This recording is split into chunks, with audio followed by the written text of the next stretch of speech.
बांग्लादेश में भारत के खिलाफ नफरत की आग फिर से भड़की हुई है। पिछले 24 घंटे से हिंदुओं को चुन चुनकर टारगेट किया जा रहा है। पिछले 24 घंटे से हिंदुओं पर हमले हो रहे हैं, उन्हें जिंदा जलाया जा रहा है। और यह सब पाकिस्तान की आतंकी सेना के चीफ आसिम मुनीर के इशारे पर हो रहा है। इनकलाब मंच ने यूनुस को सत्ता तक पहुंचाने में बहुत ही मदद की, लेकिन बाद में हादी यूनुस सरकार के लिए ही सिरदर्द बन गया था।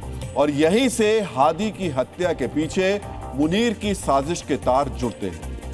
आज भले ही हादी को मोहम्मद यूनुस शहीद बता रहे हो, उसके परिवार की फिक्र कर रहे हो, लेकिन सच्चाई यह है कि बांग्लादेश में हादी यूनुस के लिए सबसे बड़ा खतरा और टेंशन था।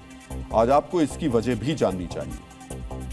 यूनुस सरकार पर अंतर्राष्ट्रीय समुदाय, खासकर अमेरिका और यूरोपीय संघ का भारी दबाव था कि वो देश को कट्टरपंथ की ओर न जाने दें।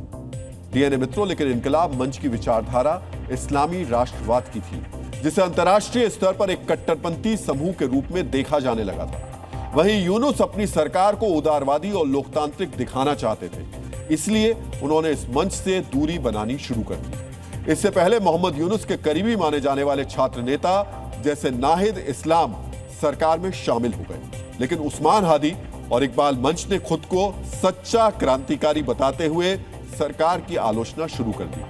हादी की खुद चुनाव लड़ने की योजना थी और इसे देखते हुए हादी ने मोहम्मद यूनुस पर अवामी लीग के प्रति नरमी बरतने के आरोप लगाकर अपनी लोकप्रियता बढ़ाने की कोशिशें की।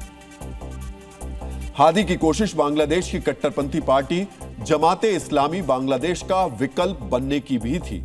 इनकलाब मंच में कट्टरपंथी युवाओं की संख्या ज्यादा थी, जो अवामी लीग के खिलाफ ज्यादा आक्रामक थे, यानी पाकिस्तान की पुरानी कट्टर पार्टी जमात का विकल्प बन रहे थे। लेकिन पाकिस्तान की करीबी जमाते इस्लामी बांग्लादेश का विकल्प बनने की नीति हादी के खिलाफ गई। हादी की हत्या के बाद बांग्लादेश में हिंसा और अस्थिरता की आड़ में बांग्लादेश के चुनाव टालने की कोशिश हो सकती है, क्योंकि बांग्लादेश में बीएनपी जैसे राजनीतिक दलों की सरकार आती है तो वो मुनीर के हाथ की कठपुतली नहीं बनती।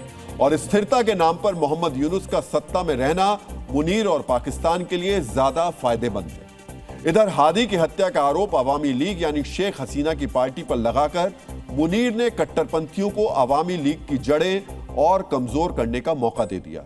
इसी के साथ पाकिस्तान समर्थित जमाते इस्लामी के रास्ते के सबसे बड़े कांटे यानी इनकलाब मंच को भी साइडलाइन कर दिया गया, क्योंकि हादी की मौत के बाद इस संगठन के पास कोई लोकप्रिय चेहरा अब नहीं बचा है।